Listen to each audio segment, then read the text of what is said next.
Electricity has returned to Texas after 5 days of blackouts caused by freezing temperatures. But there's a new problem. People don't have access to clean water. More than 13 million people, half of all Texans, are affected by disruptions to water supplies. Treatment plants have been knocked out by the power disruptions. People have been told to boil water to make it safe for drinking.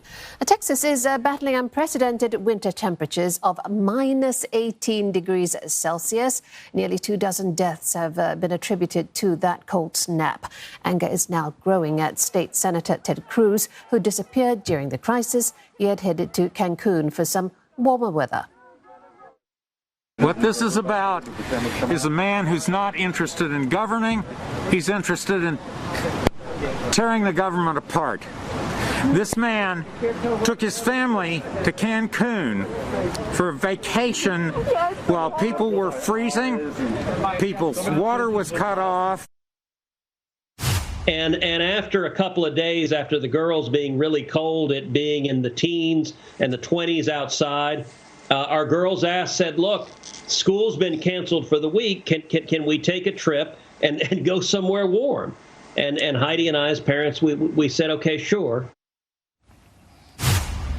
Simon Marks is in Washington, D.C. live for us. Simon, we have energy back, well, at least in Texas, but the officials are warning that it's still far from business as usual.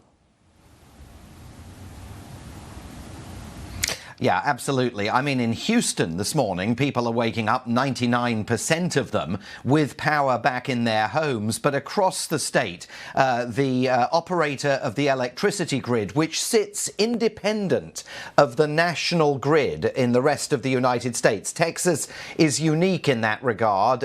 It's people choosing to keep its electricity grid islanded, as the phrase is, from the rest of the national grid, and very clear demonstration of the state's intent to be as independent as possible.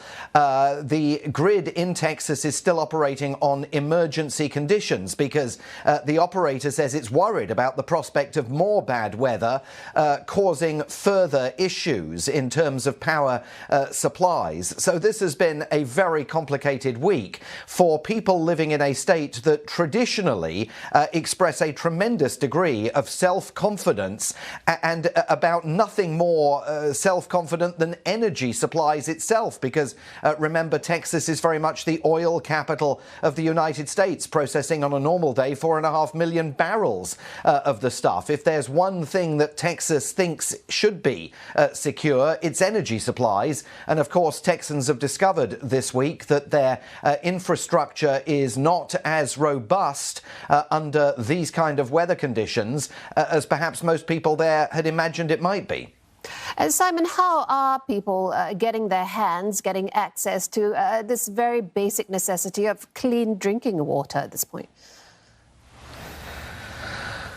Yeah, well, that's the other side to this story. I mean, there are some standpipes operating in some cities and suburbs.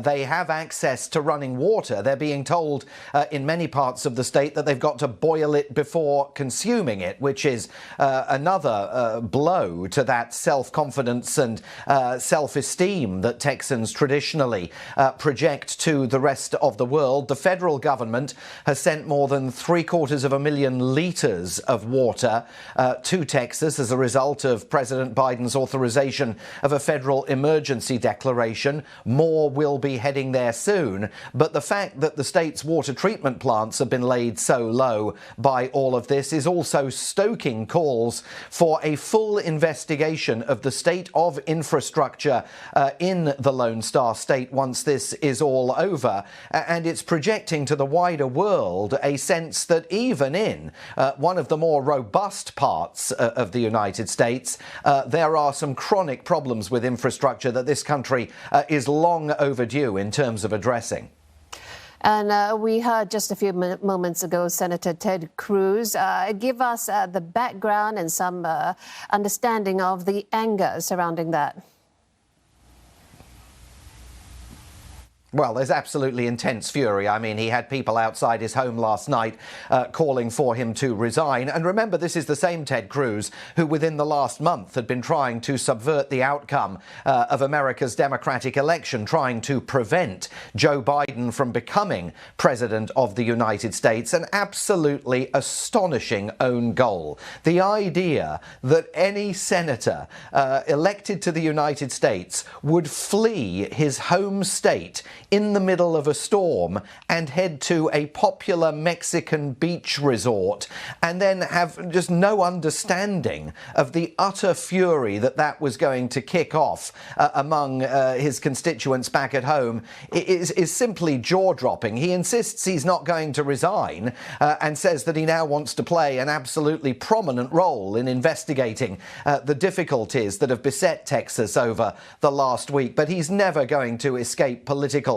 association with that catastrophic decision to board a plane and head to the beaches of Cancun and then lie. I mean, the shifting sands of the story that he's been telling over the last 24 hours, simply extraordinary, just absolutely extraordinary to behold. All right, Simon Marks is reporting live from Washington, D.C. Thank you.